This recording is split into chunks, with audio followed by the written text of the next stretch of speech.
சட்டங்களும் இருக்கு. ஸோ அந்த தீண்டாமையை தீண்டாமையை ஒழிக்கணும் நம்ம அப்படிங்கிறதுக்காக தீண்டாமை ஒழிப்பு உறுதிமொழியை நம்ம எடுக்கலாமா? எல்லாரும் இங்கே வாசிக்க நீங்களும் முன்னாடி கை நீட்டி கரெக்டாக சொல்லணும். நடுவில் யாரும் பேசக்கூடாது. நல்லா சத்தமாக தெளிவாக சொல்லணும். லைன் பாருங்க, ஸ்ட்ரைட்டாகவே இல்லை. நிதின் லைன்லாம் பாரு, ஸ்ட்ரைட் பாரு. இந்த லைன் பாரு. பேர் ஆஃபியா. இந்த லைன் உம்ரான் தள்ளு, அது முன்னாடி இருக்கணும் தள்ளு. இந்த லைன் பாரு. இன்னும் இந்த தள்ளு. தர்ஷினி தள்ளு, நீ தள்ளு. இந்த லைன் பாரு. இன்னும் யாரும் நீ வாங்க, நீ தள்ளுவாங்க. நீங்க தள்ளுமா லைன்.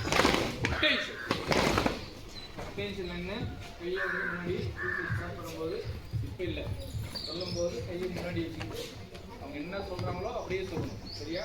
ஷாம்நாத் வாங்க.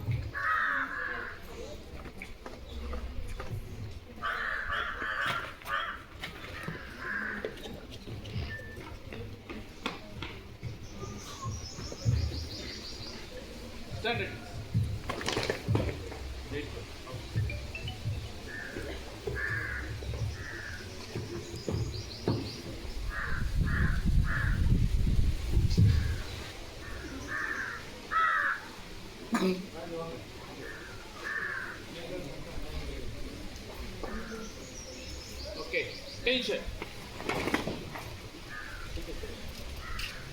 உறுதிமொழி. தீண்டாமையை ஒழிக்க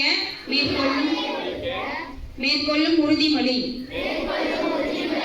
இந்திய அரசியல் அமைப்பின்பால்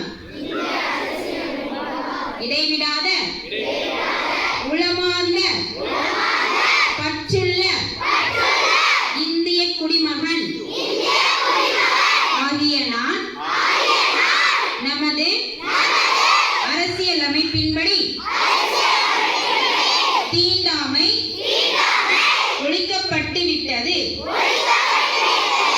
என்பதை அறிவேன். தீண்டாமையை அடிப்படையாக கொண்டு